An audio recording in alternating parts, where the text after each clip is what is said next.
सादा से काले रंग के कपड़े पहने वो एक बड़ी कंपनी के वेटिंग एरिया में खामोशी से बैठी हुई थी। दिल बहुत जोर जोर से धड़क रहा था। दिल में बस एक ही दुआ थी कि आज नौकरी मिल जाए। उसने एक कदम उठा तो लिया था, लेकिन रघुबीर का डर अब भी उसके मन में था। मगर उसे ये सुकून था कि वो शहर में नहीं है, इसीलिए वो बेफिक्र होकर आज इंटरव्यू देने आई थी। जिस जगह वो बैठी थी वहां इंटरव्यू देने वाली कई लड़कियां इंतजार कर रही थीं। कमरे में हल्की हल्की सरगोशियां थीं और हर चेहरे पर एक उम्मीद की झलक थी।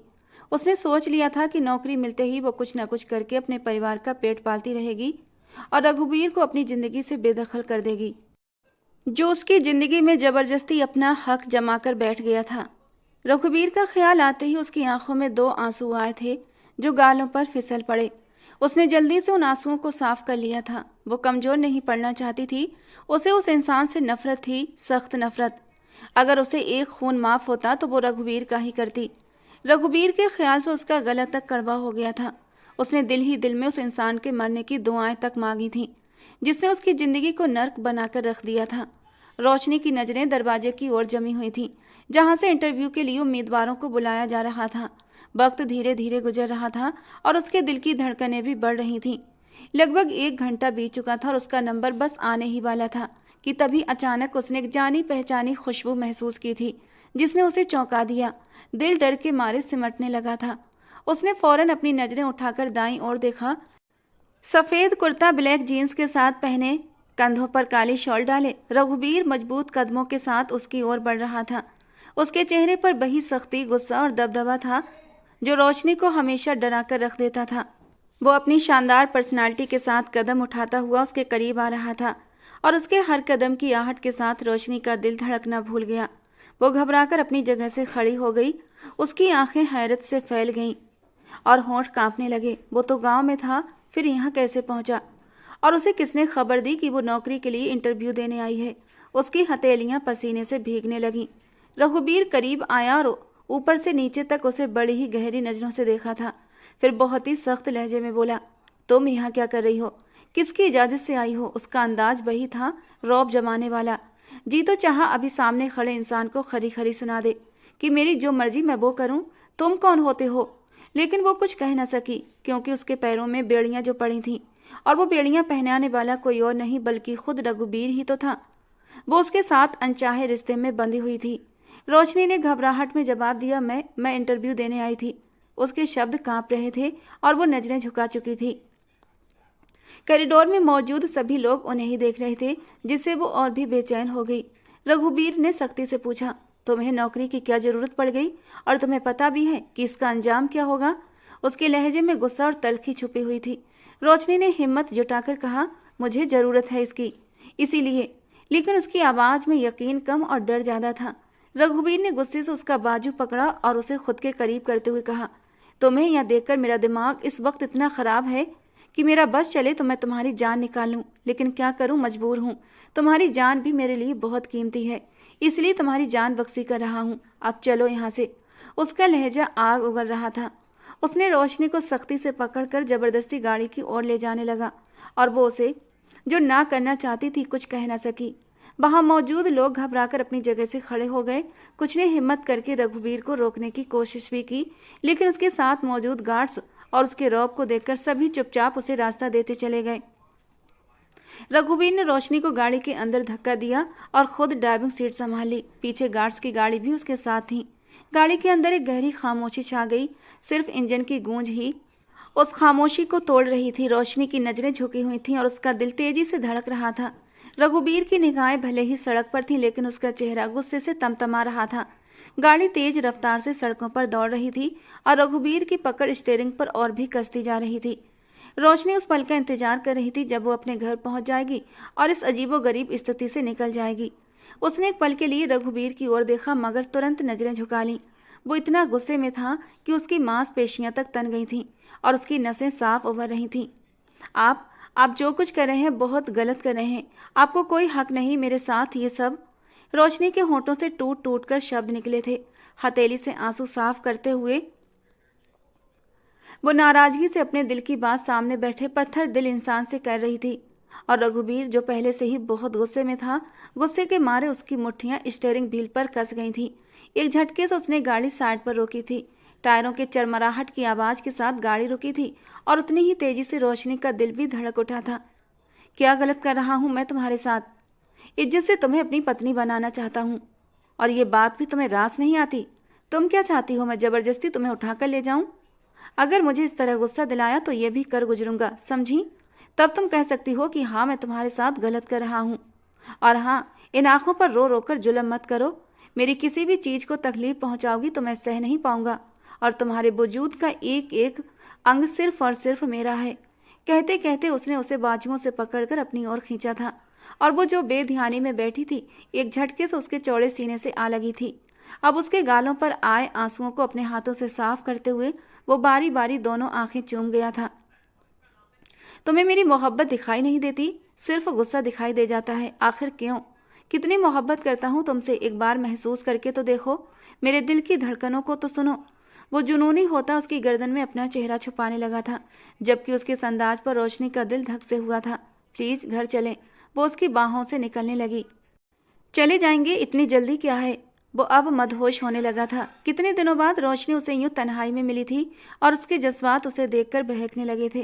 प्लीज, शादी से पहले ये सब कुछ ठीक नहीं। तो क्या गलत है रोशनी? आखिर को शादी तो मुझसे ही होनी है ना। जो चीज़ मेरी ही है उसे थोड़ा पहले महसूस कर लूंगा तो बुराई क्या है? इतना परेशान क्यों हो रही हो? कहते कहते वो अपनी उंगलियों से उसके नाजुक से होठों को छू गया था। वैसे बड़ी जालिम चीज हो तुम। तुम्हारी मासूमियत, तुम्हारी ये खूबसूरती, तुम्हारी हर गलती पर पर्दा डाल देती है। वरना जो गलती तुमने की थी ना उस कंपनी में इंटरव्यू के लिए जाकर, जी तो चाह रहा था तुम्हें एक सख्त सजा दूं, लेकिन खैर माफ किया तुम्हें। कहते कहते वो अचानक ही उसके होठों पर झुका था, जबकि रोशनी की सांसें घुटने लगी थीं।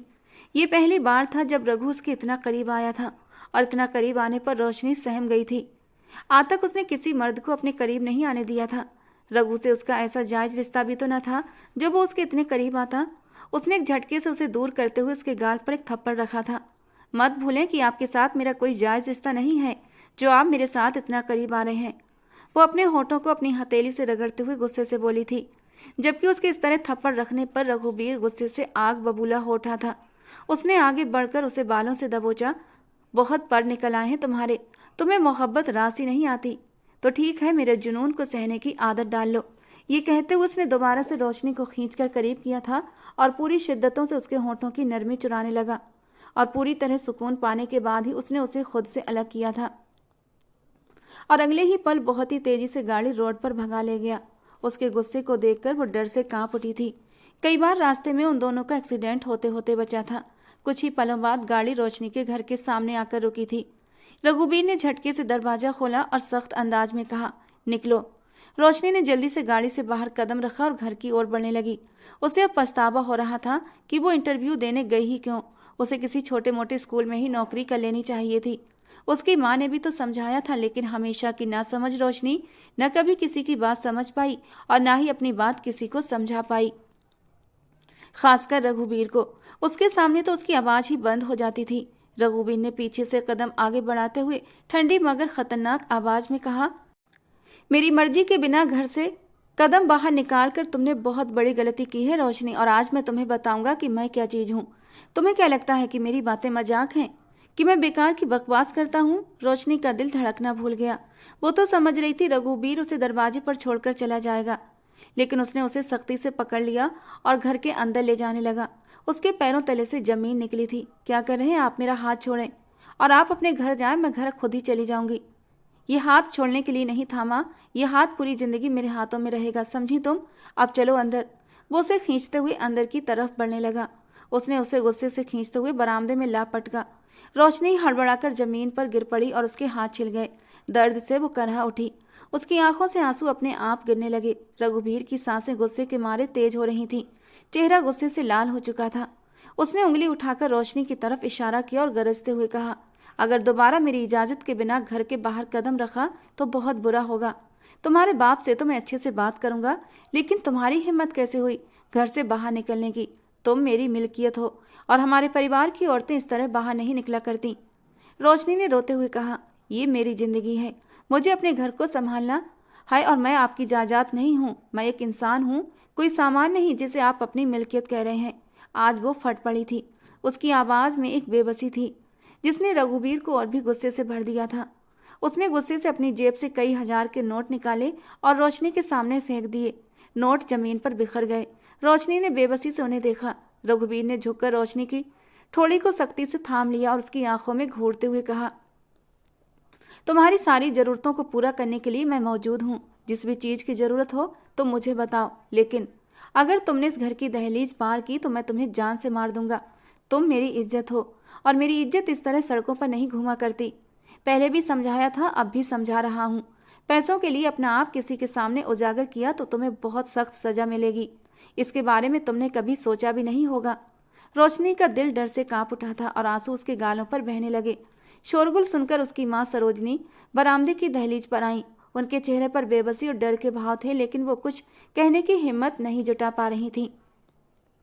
रोशनी की छोटी बहन आशा अपनी माँ के पास खड़ी थी और डर से कांप रही थी। उसकी आंखों में भी आंसू थे और उसने अपनी माँ का हाथ कसकर पकड़ रखा था। रघुबीर ने आखिरी बार रोशनी की आंखों में देखा और सख्त लहजे में कहा, यह आखिरी चेतावनी है रोशनी। मैं तुम्हें घर से बाहर नहीं निकलना देखना चाहता, और खासकर इन छोटी मोटी नौकरियों के लिए तो बिल्कुल भी नहीं। ये कहकर उसने रोशनी की ठोड़ी को झटके से छोड़ा और तेजी से बाहर निकल गया।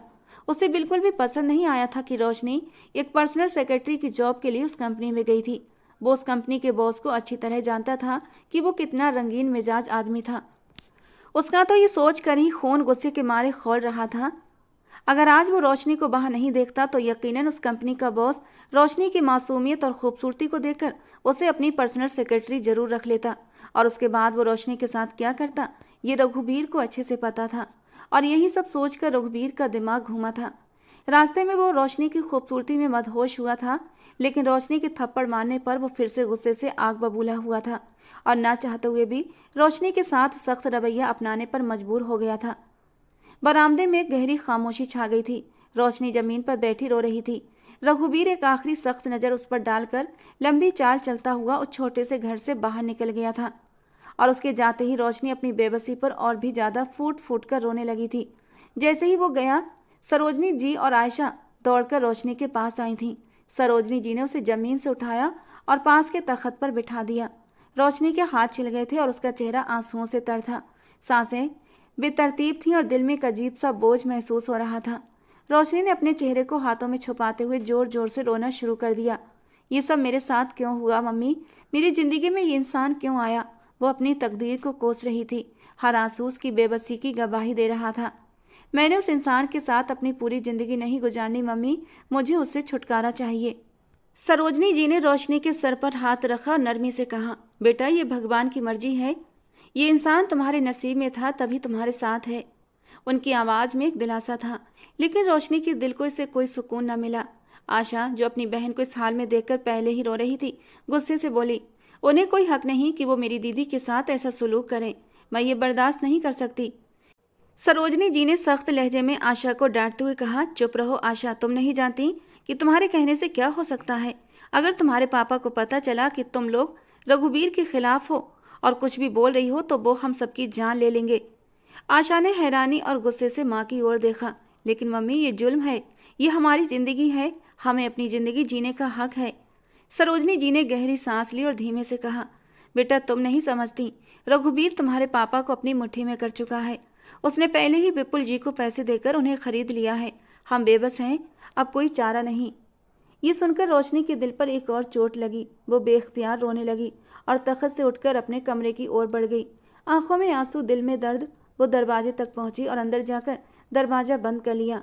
काश उस दिन वो गांव ना गई होती अपनी कजिन की शादी में, और अगर गई थी तो यूं बेपरवाह होकर खेतों में ना घूमती और ना वो रघुबीर की नज़रों में आती।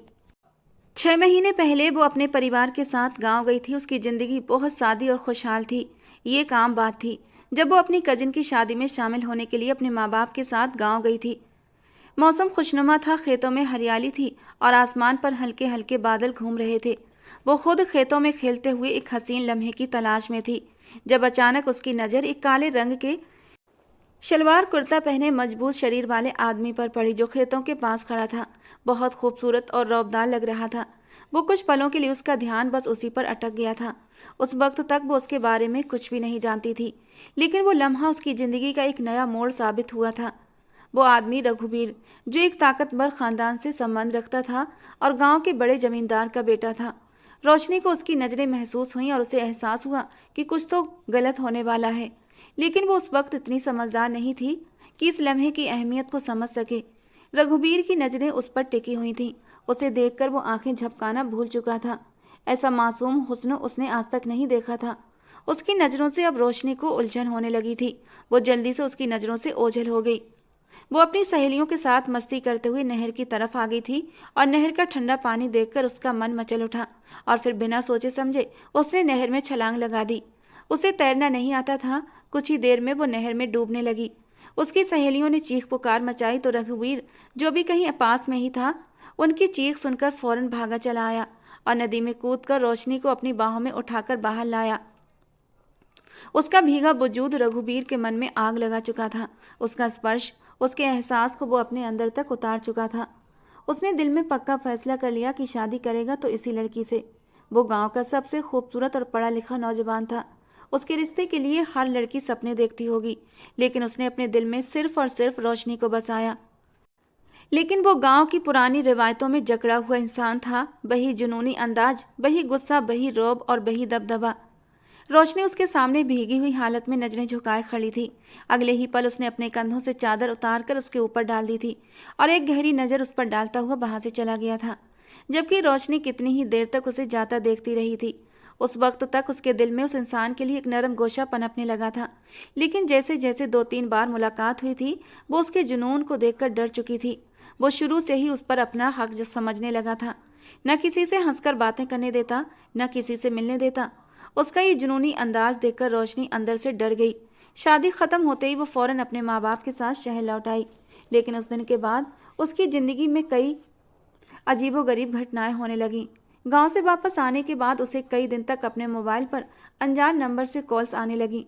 वो हर बार नज़रअंदाज करती, उन कॉल्स को रिसीव नहीं करती थी, लेकिन कॉल्स आना कभी बंद नहीं होती। उसके घर के आसपास हमेशा एक काली गाड़ी खड़ी रहती, जो हर जगह हर वक्त उसके आसपास मौजूद होती। ये सब किसी डर की तरह उसकी जिंदगी का हिस्सा बन चुका था। और फिर एक दिन, लगभग 1 महीने बाद, रघुवीर उसके दरवाजे पर आकर खड़ा हुआ। उस समय उसके पापा विपुल जी ने उनके सामने कड़ा विरोध दिखाने की कोशिश की थी, लेकिन रघुवीर के कदमों की धमक और उसकी ताकत का एहसास जल्दी ही विपुल को चुप करा गया था। वो जानते थे रघुवीर एक शक्तिशाली सरदार है, जिसके पास धन और प्रभाव का एक विशाल जाल फैला हुआ है। अगर वो उससे टकराते तो उनके लिए किसी भयानक परिणाम सामने आ सकते थे। रघु को अपने सामने देखकर रोशनी भी डर चुकी थी। उसने रोते हुए साफ इनकार कर दिया कि मैं इस इंसान से शादी नहीं कर सकती। उसके इनकार पर रघु गुस्से से भड़क उठा था और फिर उसने जबरदस्ती ही रोशनी की उंगली में अपने नाम की अंगूठी पहना दी। ये सब कुछ बहुत तेजी से हुआ था। कहने को ये किसी भी बाप के लिए बेहद तकलीफ का कारण होता, लेकिन विपुल को उसके पीछे एक आर्थिक लाभ नजर आया और उन्होंने पैसों के लालच में उसके सामने सिर झुका दिया। रघुवीर ने बदले में विपुल को बड़ी रकम दी थी और इस तरह उनकी चुप्पी सुनिश्चित हो गई। कमरे की खामोशी में सिर्फ उसकी सिसकियां गूंज रही थीं। वो बिस्तर पर गिर गई और अपना चेहरा तकिए में छुपा लिया। मैं ही क्यों? मैंने ऐसा क्या किया था कि ये सब मेरे नसीब में लिख गया? वो अपनी किस्मत से शिकवा कर रही थी। हर आंसू उसके दिल के दर्द को और भी बढ़ा रहा था। आंसू गालों पर बह रहे थे और दिल में एक अजीब सी घुटन महसूस हो रही थी। वो जमीन पर बैठी अपने घुटनों में सिर दिए हिचकियां लेने लगी। कमरे में गहरी खामोशी थी, बस उसकी सिसकियों की आवाज़ ही गूंज रही थी। वक्त धीरे धीरे गुजर रहा था। थोड़ी देर बाद सरोजनी जी उसे समझा बुझाकर बाहर ले आईं। रात के अंधेरे में बरामदे में बैठी सरोजनी जी रोशनी और आशा धीमी आवाज में बातें कर रही थीं। रोशनी की आंखें अब भी सूजी हुई थीं और आशा उसका हाथ थामे उसे दिलासा देने की कोशिश कर रही थी। सरोजनी जी बार बार गहरी सांसें ले रही थीं, जैसे कुछ कहने की हिम्मत जुटा रही हों, लेकिन कह ना पा रही हों कि अचानक दरवाजे की चरमराहट सुनाई दी और सबकी नजरें उधर उठ गईं। विपुल जी घर में दाखिल हुए थे। उनके चेहरे पर सख्ती और आंखों में गुस्सा साफ झलक रहा था। उनके कदमों की गूंज बरामदे में फैल गई और माहौल में एक अजीब सी खामोशी छा गई। विपुल जी ने अंदर आते ही रोशनी को बालों से कसकर पकड़ा और उसे झकझोरते हुए गुस्से से बोले, तो किसकी इजाज़त से घर से बाहर गई थी? बता, किसकी इजाज़त ली थी तूने? उनकी आवाज़ में इतनी सख्ती थी कि रोशनी का सांस सूख गया। रोशनी की आंखों में डर भर गया और उसके होंठ कांपने लगे। वो कुछ बोलने की हिम्मत नहीं कर पा रही थी। विपुल ने उसे 2 थप्पड़ मारे और रोशनी की आंखों से आंसू बहने लगे। वो जमीन पर गिरने के करीब थी, लेकिन खुद को संभालने की कोशिश कर रही थी। जवाब दे, विपुल ने फिर से झकझोरते हुए कहा। रोशनी ने कांपते हुए आंसुओं के बीच कहा, पापा, मैं गलती कर बैठी, आइंदा ऐसा नहीं होगा, माफ़ कर दीजिए पापा। उसकी आवाज़ में इतनी बेबसी थी कि दिल कांप जाता। सरोजनी जी और आशा तुरंत आगे बढ़कर रोशनी को बचाने की कोशिश करने लगे। सरोजनी जी ने अपने पति विपुल का बाजू पकड़कर कहा, विपुल, भगवान के लिए इसे छोड़ दो, ये अपनी गलती मान रही है ना, अब माफ़ कर दें इसे। उनकी आंखों में आंसू और दिल में खौफ था। आशा ने भी रोते हुए कहा, पापा प्लीज़, मेरी बहन को कुछ मत कहो, वो पहले ही बहुत डर चुकी है। लेकिन विपुल का गुस्सा कम नहीं हुआ। उन्होंने सरोजनी जी को धक्का देकर कहा, तुम लोग समझते हो कि मैं बेवकूफ़ हूँ? तुम लोग रघुवीर के खिलाफ जा सकते हो? ये लड़की हमारे साथ साथ रघुवीर की भी इज्जत है, और अगर ये फिर बाहर गई तो मैं इसे जिंदा नहीं छोड़ूंगा। विपुल ने गुस्से से उसकी तरफ देखा। ये आखिरी बार है रोशनी, अगर आगे से ऐसा हुआ तो याद रखना, मैं तुम्हें माफ़ नहीं करूंगा। ये कहकर वो गुस्से से अंदर चले गए। सरोजनी जी ने रोशनी को गले लगा लिया और उसके आंसू पोंछते हुए कहा, बेटी, सब ठीक हो जाएगा, बस सब्र करो। आशा ने भी अपनी बहन को तसल्ली दी, लेकिन रोशनी के दिल में डर बैठ चुका था। वो जानती थी उसकी जिंदगी के आने वाले दिन आसान नहीं। थोड़ी देर बाद वो अपने कमरे में बैठी थी। आंसू उसके चेहरे पर बह रहे थे और दिल में अजीब सी घुटन थी। वो जमीन पर बैठी हिचकियां ले रही थी। कमरे में गहरी खामोशी थी, सिर्फ उसकी सिसकियों की आवाज़ें गूंज रही थीं कि अचानक ही उसका मोबाइल फ़ोन बजने लगा। पहले तो रोशनी ने नज़रअंदाज करने की कोशिश की, मगर जब फ़ोन लगातार बजता रहा तो उसने उलझन और झुंझलाहट के साथ मोबाइल उठाकर देखा। स्क्रीन पर रघुवीर का नाम चमक रहा था। दिल में एक अजीब सा डर और नफरत का भाव उठा था, मगर उसने कांपते हाथों से कॉल रिसीव कर ली। रघुवीर की भारी और सर्द आवाज़ फ़ोन के दूसरी तरफ से आई थी, कैसी हो? जबकि रोशनी का जी चाहा कि इस बेदर्द इंसान से कह दे, मुझे चोट देकर, मुझे तकलीफ देकर तुम्हारी ये हिम्मत कैसे हो जाती है कि मुझसे मेरी खैरियत पूछो। वो चुप रही, कुछ भी नहीं बोली। रोशनी, कुछ पूछ रहा हूँ, कैसी हो? उस वक्त मैं ज़्यादा ही गुस्से में आ गया था और मैंने तुम्हें धक्का दे दिया था। आई थिंक तुम्हें चोट लगी थी। बाहरी चोट से ज़्यादा तो चोटें मेरे दिल पर लगी हैं। जब भी आप मिलते हैं मेरे दिल पर एक गहरी चोट छोड़ जाते हैं। वो दिल में सोच कर रह गई, कुछ बोल न सकी। रोशनी, कुछ तो बोलो। इस वक्त वो ऐसे बात कर रहा था जैसे उससे ज़्यादा प्यार करने वाला मर्द रोशनी की ज़िंदगी में कोई और हो ही नहीं सकता। आपने सज़ा दे दी थी ना, वो क्या कम थी जो आपने पापा को भी मेरी शिकायत लगा दी? रोशनी धीरे से बोली थी। रोशनी, मैंने तुम्हारे पापा को शिकायत नहीं लगाई थी, बस उन्हें ये कहा था कि वो तुम्हें नौकरी करने के लिए बाहर ना भेजें, बस। और रोशनी गहरा सांस लेकर रह गई थी। वो जानती थी उसके पापा भी कम नहीं थे। उसके पापा एक लालची तबीयत के इंसान थे। अगर रघुवीर उनके हाथ से निकल जाता तो जो हर महीने रघुवीर उन्हें रकम देता था वो कैसे मिलती? रोशनी ने कांपती हुई आवाज़ में कहा, मैंने कुछ गलत नहीं किया, मैं सिर्फ अपनी ज़िंदगी जीने की कोशिश कर रही थी। रघुवीर हंसा, मगर उसकी हंसी में एक अजीब सी बेरहमी थी। जिंदगी जीने की कोशिश? तुम्हें क्या लगता है तुम्हारी ज़िंदगी सिर्फ तुम्हारी अपनी है? नहीं रोशनी, तुम सिर्फ मेरी हो और जल्दी ही मैं तुम्हें परमानेंट अपना बना लूँगा। तुमने जो आज हिम्मत दिखाई है उसका अंजाम तुम्हें बहुत जल्दी ही मेरी बाहों में आकर भुगतना होगा, और मैं ये बिल्कुल भी बर्दाश्त नहीं कर सकता कि मेरे अलावा तुम्हें कोई दूसरा निगाह उठाकर भी देखे। रोशनी का दिल दहल गया, आंखों में आंसू और भी तेजी से बहने लगे। रघुवीर, आप मुझ पर जबरदस्ती कर रहे हैं। प्यार इस तरह नहीं किया जाता, आप तो मुझे कैद कर रहे हैं। रघुवीर ने उसकी बात पर एक और तंज भरी हंसी छोड़ी। प्यार? तुम्हें लगता है कि मैं तुमसे प्यार करता हूँ? ये प्यार नहीं, ये इश्क है, जुनून है, एक जिद है। तुम मेरी हो और मैं जो चाहूँगा वही होगा। तुम्हारे पास कोई रास्ता नहीं बचा रोशनी। रोशनी ने कांपते हुए आंसुओं के बीच कहा, रघुवीर प्लीज, मुझे मेरी जिंदगी जीने दें, मैं आपसे हाथ जोड़कर विनती करती हूँ। रघुवीर ने उसकी बात को संजीदगी से नहीं लिया। वो और कठोर अंदाज में बोला, तुम्हें अपनी ज़िंदगी जीने की इजाज़त नहीं है रोशनी, तुम सिर्फ वही करोगी जो मैं कहूँगा। उसने कॉल बंद करने से पहले आखिरी बार तंज से कहा, तैयार हो जाओ रोशनी, तुम्हें बहुत जल्दी ही मेरी दुल्हन बनना है और उसके बाद तुम्हारी हर सांस मुझसे जुड़ी होगी। ये कहकर उसने कॉल कट कर दी और रोशनी का हाथ कांपते हुए नीचे गिर गया। मोबाइल उसके हाथ से छूटकर जमीन पर गिर पड़ा। वो दीवार से टेक लगाए आंसुओं में भीगी बैठी थी। दिल में डर और बेबसी का तूफान था। उसके दिमाग में रघुवीर के शब्द गूंज रहे थे और वो जानती थी कि उसकी ज़िंदगी का रास्ता कितना मुश्किल और दर्दनाक होने वाला था। 2 दिन बाद दोपहर का वक्त था जब सरोजनी जी और आशा बरामदे में बैठे थे। घर में खामोशी थी, सिर्फ उनके बीच हंसी खुशी की आवाजें गूंज रही थीं।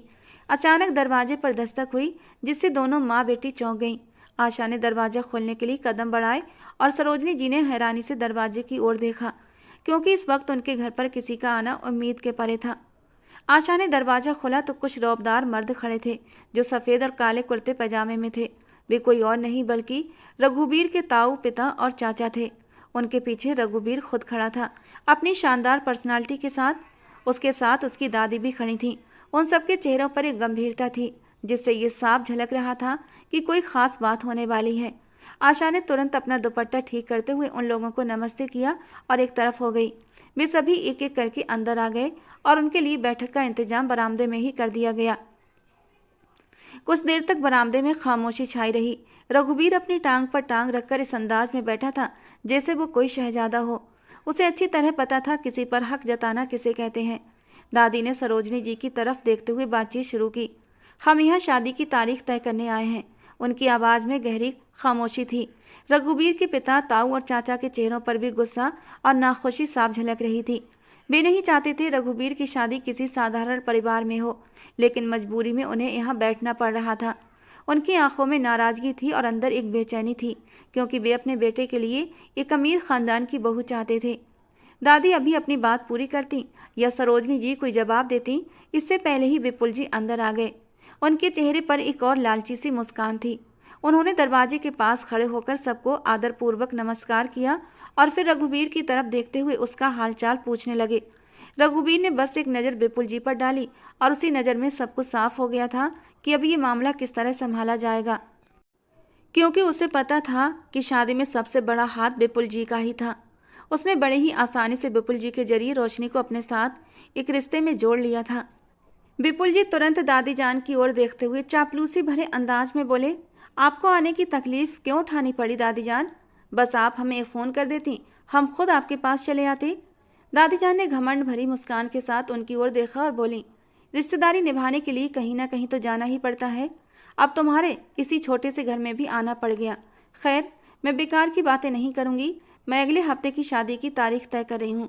तुम्हारे जो भी रिश्तेदार हैं उन्हें खबर कर दो कि तुम्हारी बेटी रोशनी की शादी मेरे पोते सरदार रघुबीर से हो रही है।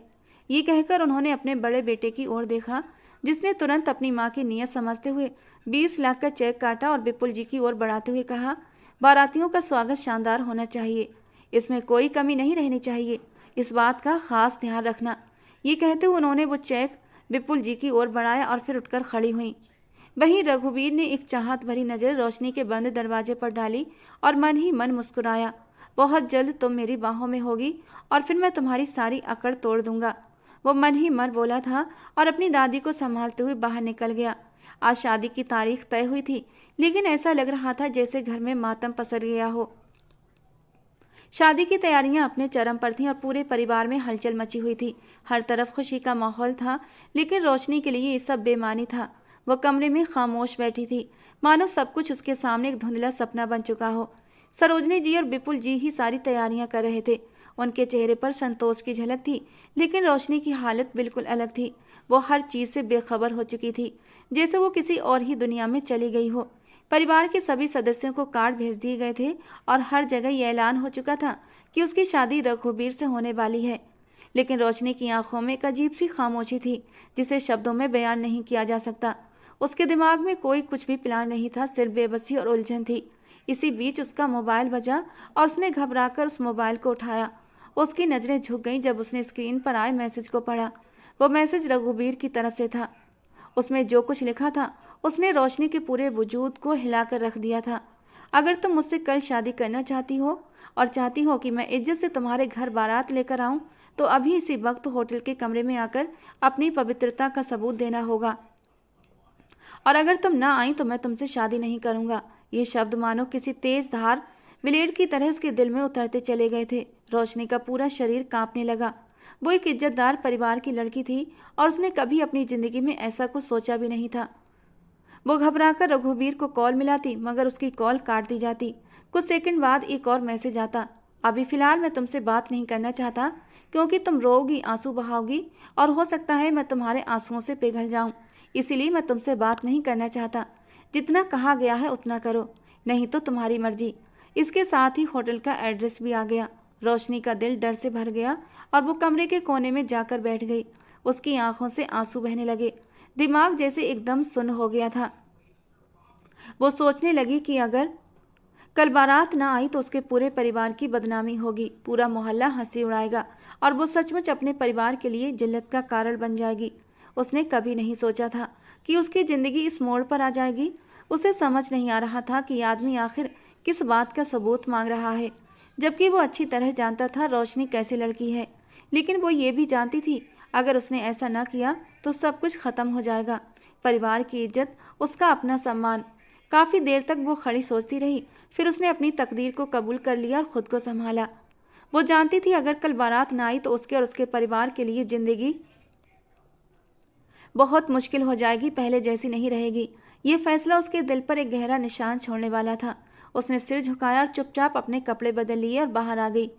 जो लड़कियों से पार्लर ले जाने के लिए आई थी उसने उसे हैरानी से देखा। जब वो पास आकर धीमी आवाज में बोली, मैं रघुवीर से मिलने जा रही हूँ, दुआ करना मम्मी ये मुलाकात ठीक रहे।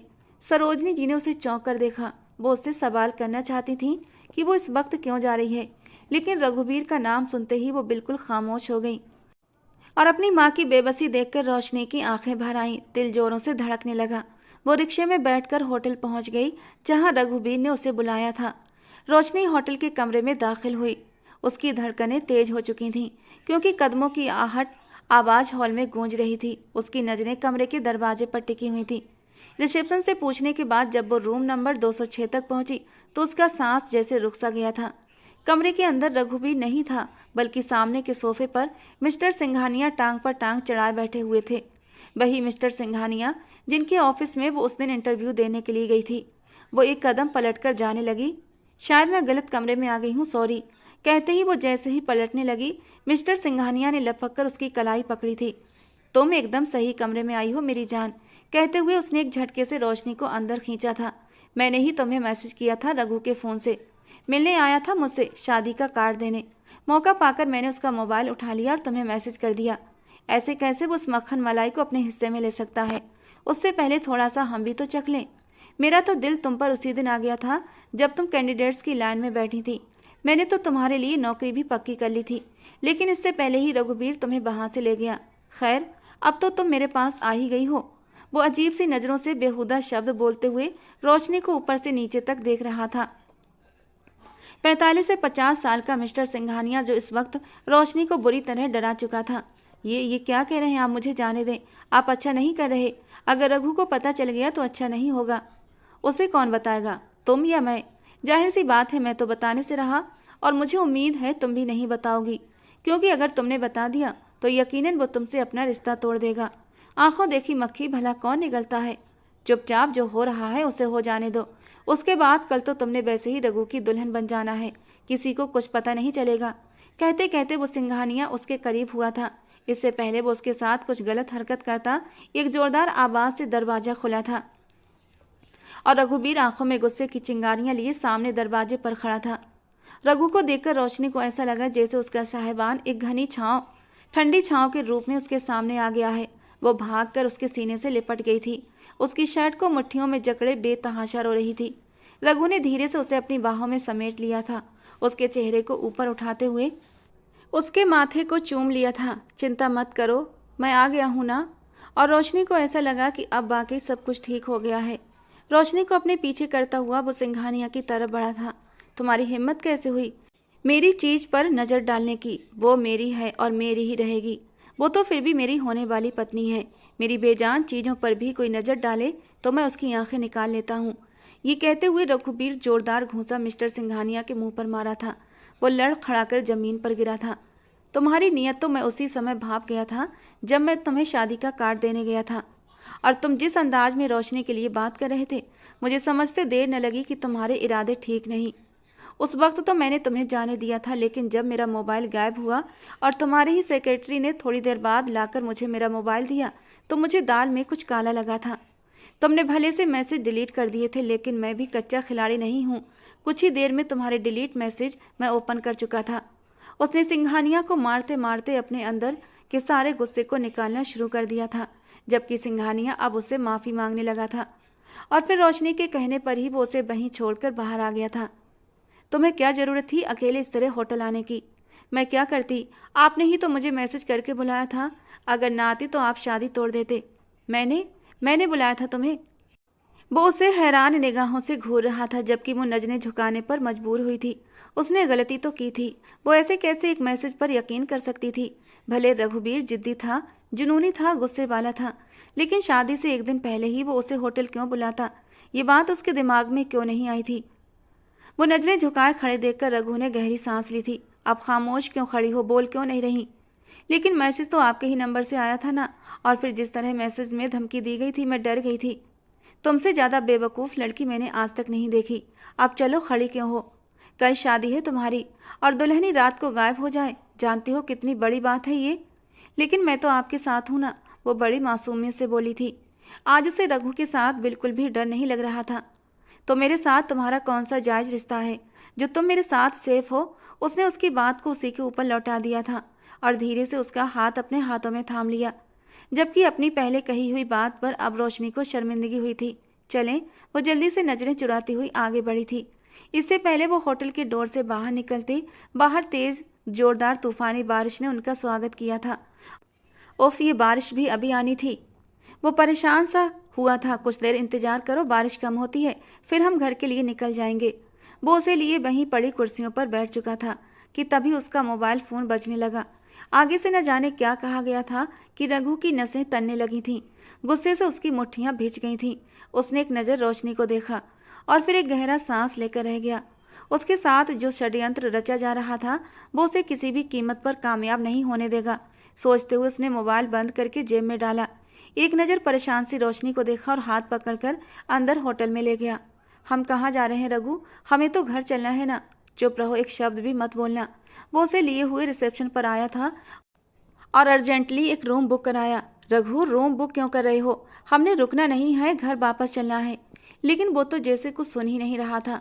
कुछ ही देर में वो उसे लिए रूम में चला आया और रोशनी को अंदर करते हुए उसने दरवाजे को अंदर से बंद कर लिया। वो क्या करना चाहता था, उसके क्या इरादे थे, रोशनी को नहीं मालूम था।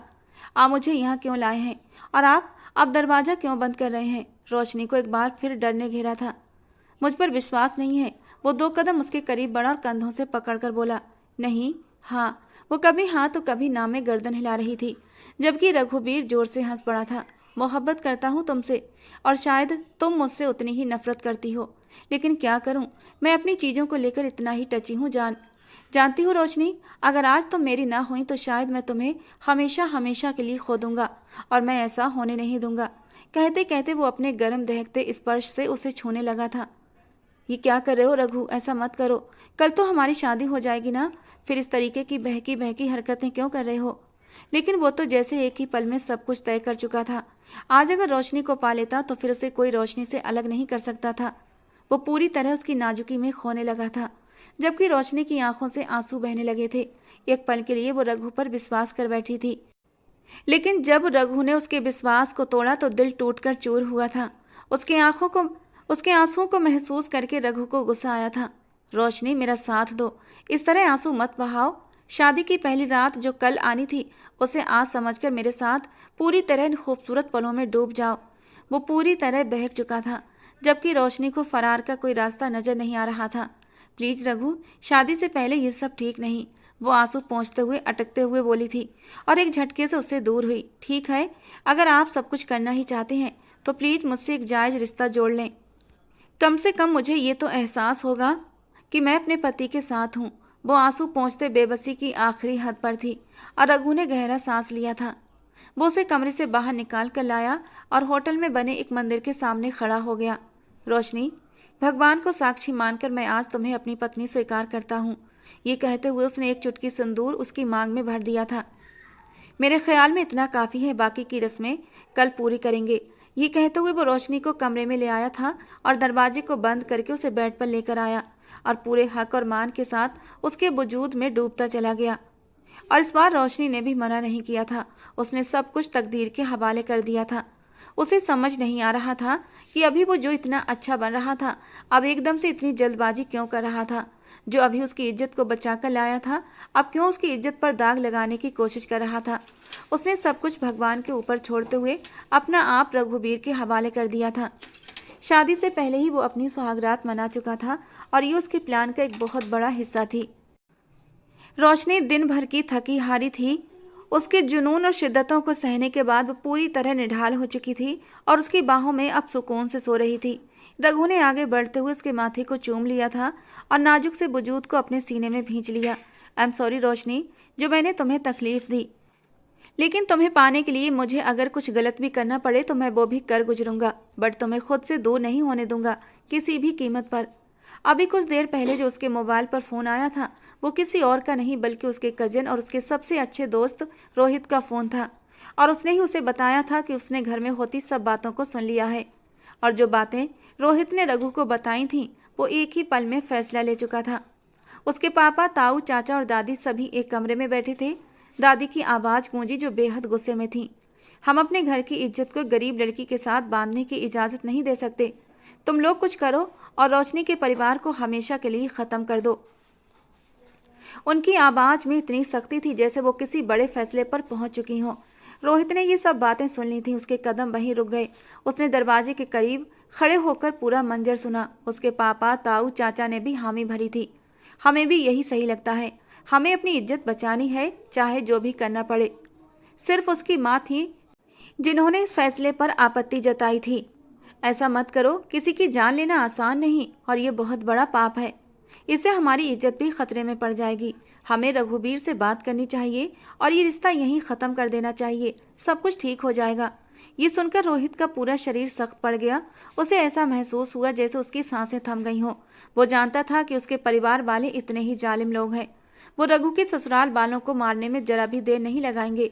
वो बिना कुछ कहे वहां से चुपचाप लौट आया और उसने बहुत ही सावधानी से रघु को कॉल कर दिया और सब कुछ बता दिया। रघु ने पल में फैसला कर लिया था। रोहित से बात करने के बाद उसने तुरंत विपुल जी को सूचना दी कि वो अपनी पूरी फैमिली को किसी दूसरे शहर में भेज दें। विपुल गुस्से में आ गई। ये क्या कह रहे हो? तुम तो बारात लेकर आने वाले थे। मगर रघुवीर ने कुछ ही शब्दों में उन्हें सारी स्थिति समझाई और बात खत्म कर दी। उसने एक नज़र अपने बाजुओं में सोई रोशनी को देखा था। वो उसे अभी फिलहाल कुछ भी बताकर डराना नहीं चाहता था, इसलिए अपने तरीके से सब कुछ हैंडल कर चुका था। अब रघुवीर का दिल थोड़ा सुकून में था, मगर उसके अंदर की लड़ाई अब भी ख़त्म नहीं हुई थी। वो जानता था उसका पूरा परिवार उसके इस फैसले को कभी नहीं मानेगा और यही बात उसे परेशान कर रही थी। लेकिन उसने तय कर लिया था वो रोशनी को हवेली लेकर जाएगा, पूरे धूमधाम से। सुबह रोशनी की आंख खुली तो रघु पहले ही जाग चुका था। रघुवीर की गहरी नज़रें रोशनी पर जमी हुई थीं। वो धीरे धीरे अपनी जगह से उठा। उसने अपना मजबूत हाथ रोशनी के सामने फैलाया और एक मुलायम मगर सख्त अंदाज में बोला, चलो मेरे साथ। रोशनी का दिल जोर से धड़का। वो उलझन में पड़ गई। मगर आप तो बारात लेकर आने वाले थे ना? उसके लहजे में डर और सवाल थे। रघुवीर ने कोई जवाब न दिया। उसकी आंखों में एक रहस्यमयी चमक थी। उसने रोशनी का हाथ थाम लिया और हल्के से उसे अपनी ओर खींचकर बाहर ले गया। रोशनी हैरान थी। उसका दिल डर से धड़क रहा था। ये क्या हो रहा है? वो खुद से सवाल कर रही थी। गाड़ी की ओर बढ़ते हुए रघुवीर का चेहरा भावशून्य था, मगर उसकी पकड़ में एक नरमी थी, जैसे वो उसे यकीन दिला रहा हो कि सब कुछ ठीक हो जाएगा। उसने रोशनी को गाड़ी में बिठाया, खुद ड्राइविंग सीट पर बैठ गया और गाड़ी गांव की ओर दौड़ा दी। गाड़ी तेजी से चल रही थी, मगर अंदर एक खामोशी थी। रोशनी बार बार रघुवीर की तरफ देख रही थी। उसकी खामोशी उसे और भी बेचैन कर रही थी। आखिरकार उसने हिम्मत करके पूछा, आप मुझे कहाँ ले जा रहे हैं? रघुवीर की नज़रें सड़क पर जमी थीं। उसने कुछ पल रुककर धीरे से जवाब दिया, वहीं जहाँ तुम्हें होना चाहिए। रोशनी ने एक पल के लिए अपनी सांसें रोक लीं। मगर क्या मतलब? आप साफ साफ क्यों नहीं कहते? उसके लहजे में बेचैनी थी। रघुवीर ने हल्की मुस्कान के साथ जवाब दिया, रोशनी, हर चीज़ का एक सही वक्त होता है, तुम बस देखती जाओ। ये सुनकर रोशनी की उलझन और बढ़ गई। लेकिन मैं ये सब नहीं समझ रही, आप मुझे यूं अचानक क्यों ले जा रहे हैं? रघुवीर ने गाड़ी की रफ्तार कम करते हुए उसकी ओर देखा। रोशनी, मैं चाहता हूँ कि तुम मुझ पर विश्वास करो कि मेरे इरादे कभी भी गलत नहीं थे। जो कुछ भी हो रहा है वो तुम्हारे और मेरे लिए भलाई के लिए ही हो रहा है। रोशनी ने सर हिलाया। लेकिन आपने मुझे इतना डराया धमकाया और अब ये सब। रघुबीर की मुस्कान गहरी हो गई। मैं जानता हूँ मैंने तुम्हें तकलीफ दी, लेकिन कभी कभी चीज़ों को सही करने के लिए हमें गलत फैसले भी लेने पड़ते हैं। रोशनी की आंखों में आंसू आ गए। तो फिर अब आप क्या चाहते हैं? वो एक पल के लिए चुप रहा, फिर धीरे से बोला, मैं चाहता हूँ कि तुम मेरी बात पर यकीन करो। जो भी हुआ उसे भूल जाओ। मैं तुम्हें वहाँ लेकर जा रहा हूँ जहाँ हम दोनों को सुकून मिलेगा। रोशनी ने गहरी सांस ली और खिड़की से बाहर देखने लगी। उसका दिल अब भी बेचैन था। बातों में एक अजीब सी मोहब्बत की झलक भी थी जो उसे परेशान कर रही थी। वो समझ नहीं पा रही थी रघुबीर के दिल में क्या चल रहा है। गाड़ी के अंदर की खामोशी फिर से गहरी हो गई। रघुबीर ने सड़क पर नजरें टिकाए रखी, लेकिन उसके चेहरे पर एक ठहराव था। रोशनी का मन सवालों से भरा हुआ था, मगर उसने अब चुप रहने का फैसला कर लिया। उसके दिल में एक उम्मीद जगी थी, शायद इस कहानी का अंत बेहतर होगा। गाड़ी की धीमी होती रफ्तार ने रोशनी को उसकी सोचों से बाहर निकाला। उसकी नज़र उस भव्य हवेली पर जा टिकी जहां रघुबीर उसे लेकर आया था। ये वही जगह थी। रघुबीर ने गाड़ी रोकी और रोशनी की तरफ मुड़कर देखा और उसे उतरने का इशारा कर दिया। वो हैरानी से दरवाजा खोलकर नीचे उतरी। हवेली के विशाल दरवाजे से गुजरते हुए रघुबीर ने नरमी से उसका हाथ थाम लिया। रोशनी के दिल की धड़कनें तेज हो गईं, मगर वो चुपचाप उसके अंदर साथ चली आई।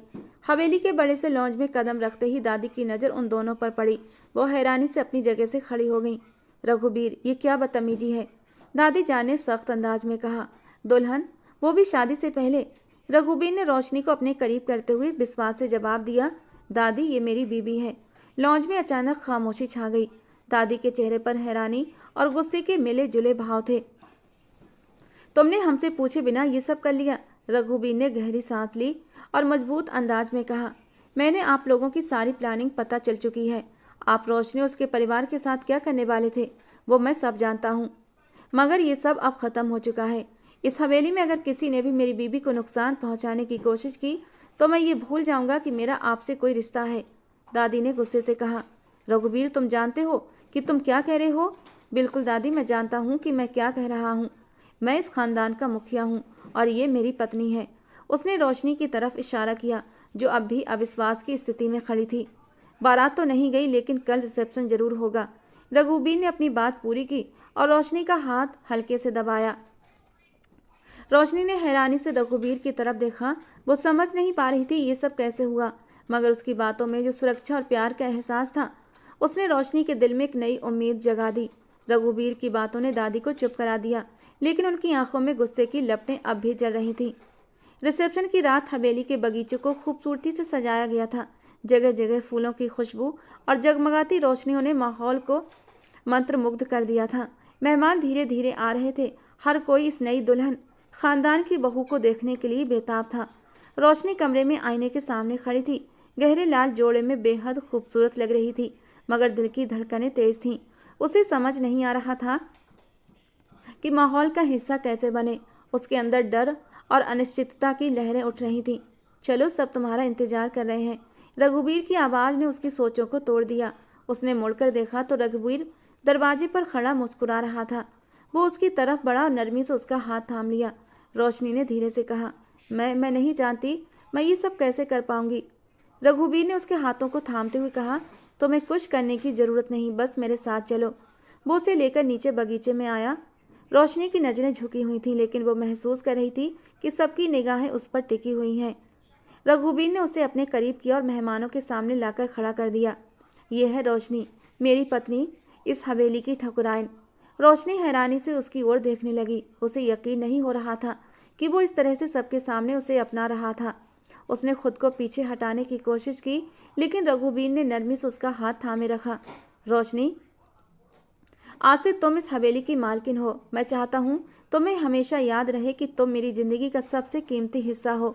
रघुबीर की आंखों में सच्चाई और प्यार की चमक थी। रोशनी के दिल में एक अजीब सी गर्मी फैल गई। उसने कभी नहीं सोचा था रघुबीर इस तरह से उसका हाथ थाम लेगा और उसका साथ देगा। उसकी आंखों में नमी आ गई, लेकिन वो मुस्कुरा दी। अंत में जब मेहमान विदा होने लगे, रघुबीर ने रोशनी की ओर देखते हुए कहा, रोशनी, प्यार में सब कुछ मुमकिन है अगर विश्वास किया जाए तो।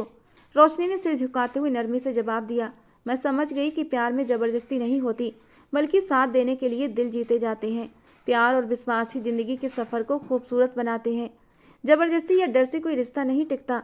असली ताकत दिलों को जीतने में है, और ये तभी मुमकिन है जब दोनों एक दूसरे की इज्जत करें और प्यार से ज़िंदगी का सफ़र तय करें।